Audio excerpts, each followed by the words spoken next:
Welcome everyone to Monday Morning Morons for November 13th, 2017. This week, let's start off with one of my favorite lolcows. Rick Perry says fossil fuels can help prevent sexual assault. Oh yeah, good old Rick Perry. You all remember Rick Perry, right? And I will tell you, it's three agencies of government when I get there that are gone. Commerce, education, and the, what's the third one there? Let's see.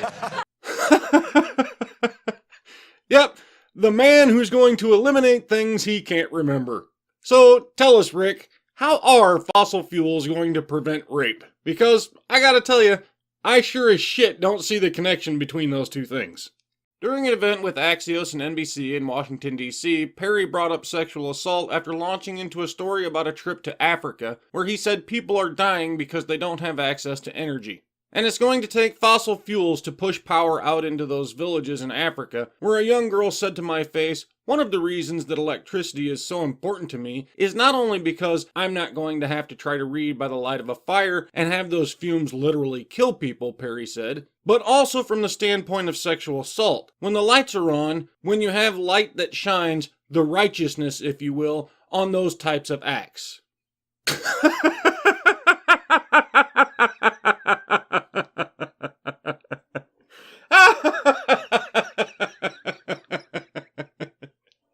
Fucking hell, Rick. This is so monumentally stupid, I don't even know where to begin. I suppose first we should point out to the Rhodes Scholar here that people do get raped with the lights on, Rick. Sometimes it even happens when the sun is up. I know it's fucking hard to believe, but it's true. Second, the righteousness, if you will? The what? Are you trying to tell me that a fucking 60-watt light bulb is the light of God or something? Because I didn't know we could just blind your all-seeing God by simply flipping a light switch. I do love Rick Perry. Always good for a laugh. What's next, Bob? How to talk about feminism without getting into a fight. Cosmo? When the hell did you start reading Cosmo, Bob? A likely excuse. Even the most woke of men can still have a lot to learn when it comes to feminism and equality. And that is okay, as long as they're committed to learning. Sometimes, though, it's hard to express feminist ideas and theories with people who just don't get it, without getting frustrated by their lack of understanding. As long as they're receptive to these kinds of conversations and willing to hear about female experiences, it is possible to have these discussions. Many of us have experienced getting into a fight with someone while trying to explain feminist ideas or one of the million issues faced by women in the world each day, women's coach Katie Waters says. What came from a simple conversation about the gender pay gap or sexual harassment can easily turn into a full-blown fight if emotions are raw, but it doesn't have to be this way. So how can you have these conversations without them ending up in an argument, Kitty explains. Do you know why this happens, Paisley and Kitty? Nice name, by the way. Just my own theory, so take it for what it's worth, but feminists get angry and defensive because deep down, I think they know they're wrong. But their own overinflated egos won't let them admit that. They simply cannot say, "I was wrong," because it implies that you don't in fact know everything. That is simply impossible for people who insist that their feelings are reality. Number 1, pick your moment. Like with the discussion of any contentious issues, be smart about timing. Don't start this conversation when your boyfriend has just walked through the door or when he's stressed or anxious. If you are going to discuss a complex subject like feminism, a topic that takes time, communication, and patience, it really does help that you're both in a good space. Wait for a better time when you feel he is ready to listen and hear what you are saying. Yeah. Don't pester him when he's stressed out from all that privilege he has. Better to wait until he's nice and calm and relaxed so you can fuck that all up and stress him out again. Thought you were going to get a moment of peace, didn't you? Ha ha! Not today, you patriarchal shitlord! Number 2, be moving. Years ago I was taught by an ex-boss that the best way to discuss difficult things is if you are walking along with the person. The mere action of moving takes the confrontation out of the conversation. This technique really does work, so try it at home with a housemate or at work with an employee. It gives more space and positive stimulation to your conversation. If you can avoid doing this in a hectic scenario such as a busy street with lots of traffic, this might give a better sense of calm and focus to your talk. An added bonus is that being outside in public decreases the chances of you getting angry and shouting at each other. Well, that may stop you from shouting, but I can guarantee that doesn't make us any more receptive to bullshit. When you're wrong, you're still wrong whether you're sitting on the couch or walking around a park. Location doesn't magically make bullshit turn into fact. Number 3, it might take time. If things get contentious, you don't have to resolve it there and then. Get your ideas out on the table, then make sure the both of you go away and digest the ideas. 9 times out of 10, someone will see the other person's point of view more once they've had time to take their views into consideration. True, however, when you're selling bullshit, you don't want to give the other person time to realize that you're full of shit. This is going to come back to bite you later, so I'll just leave it at that for now. Number 4, don't retaliate. If the conversation does get nasty, don't retaliate. While it is easier said than done, this is still the best option to not say anything you'll regret in the heat of the moment. If you get into a fight and someone says something that hurts, just say, "Ouch, that hurt," rather than biting back. This way, they will have to sit with what they've said and think hard about it. Yeah, guilt trip him. I don't think they really need your advice on this one. It's already a pretty standard female arguing tactic. Number 5, use backup. Stats and figures are a useful way to back up an argument. Factual language is hard to argue with. Make sure you demonstrate that you're not just stating your opinion on the subject, but you're also citing facts that are backed up by studies, testimonies of authority, books, and other materials, therefore adding weight. Or, speak from experience. If you know this person and you have personal anecdotes of experiences that were unfair or upsetting, it might help to weave this in. If they care about you, they should care about how this issue has affected you personally. And this is where point number 3 comes back to bite you in the ass. You spew out random statistics that seem like they back up your claims, then you let him go home and think about what you said. If, and that's a big if, but if he actually does bother to think about any of the crap you've just said, most of us will be curious. You know what curious people do? We investigate your stats. We try to find out where you got them. We check and read your sources. Then, as is often the case, we find out your so-called facts are complete bullshit. Now we've gone from thinking you are wrong to knowing you're wrong. Probably not the best plan, dear.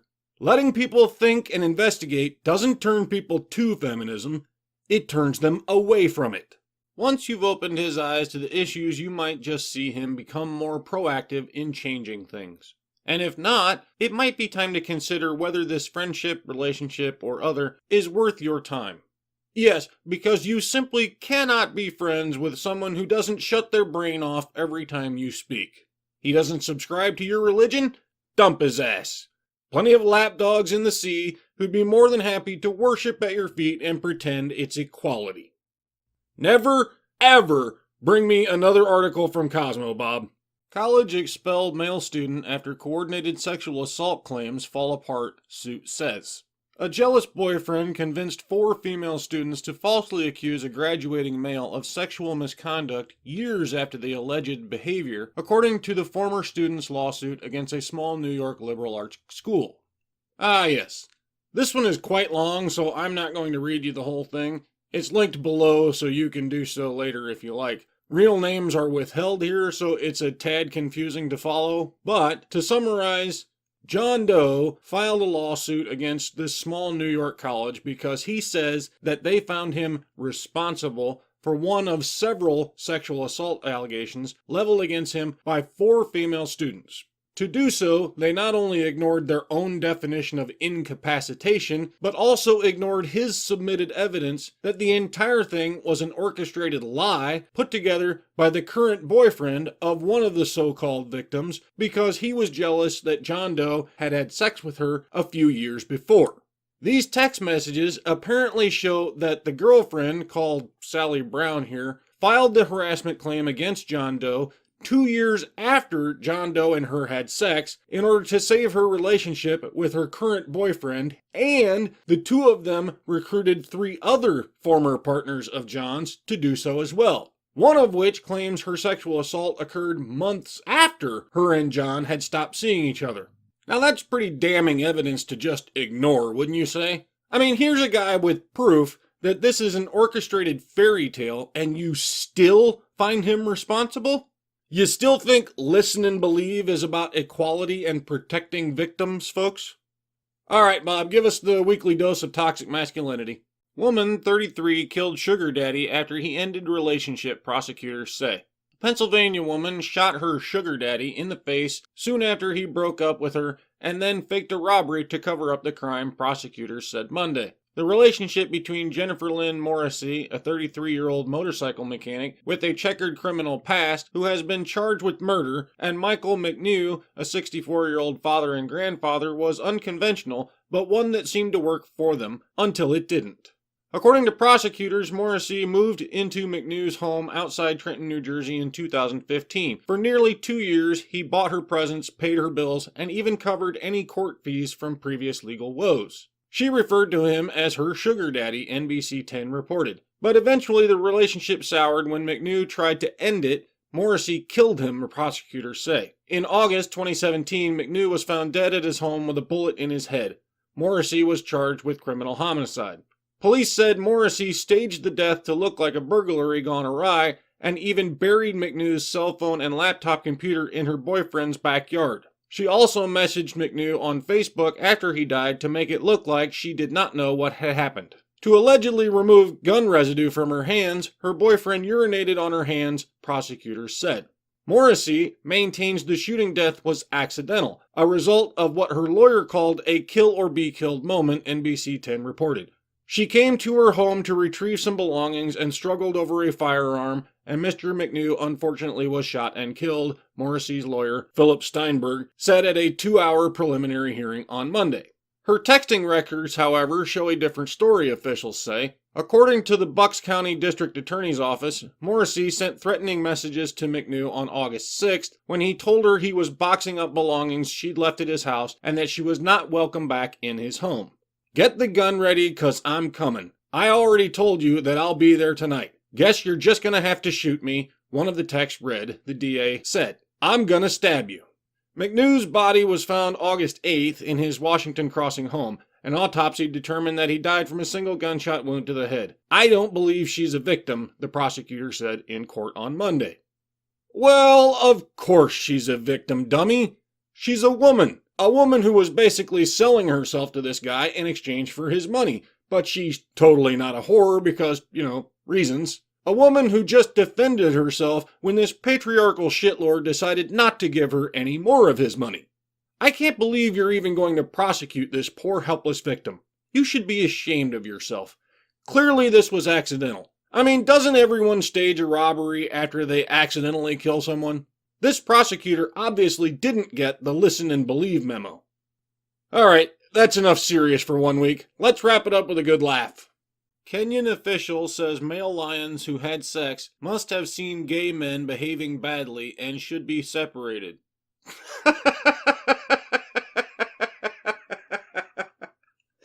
Okay.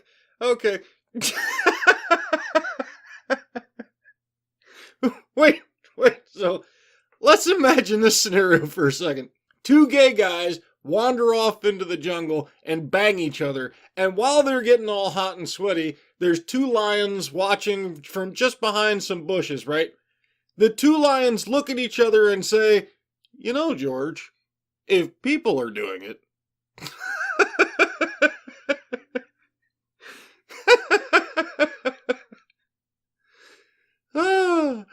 The country's moral policeman, Ezekiel Mutua, says the animals must have been inspired by seeing gay men and should receive therapy.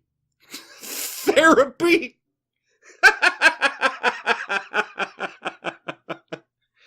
Fucking shit! Conversion therapy for lions.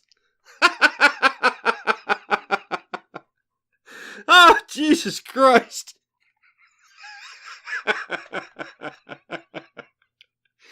I guess Alex Jones was wrong, huh? We don't need chemicals to turn the frogs gays. Just send a couple homosexuals out there and let them watch. Ah, fuck it, I'm done. I need a week to stop laughing. Ah, shit. Remember your mantra, folks. Women are victims, men are oppressors, feminism is just about equality, and homosexuals are turning the lions gay. I'll see you all next time. I don't like them putting chemicals in the water that turn the friggin' frogs gay.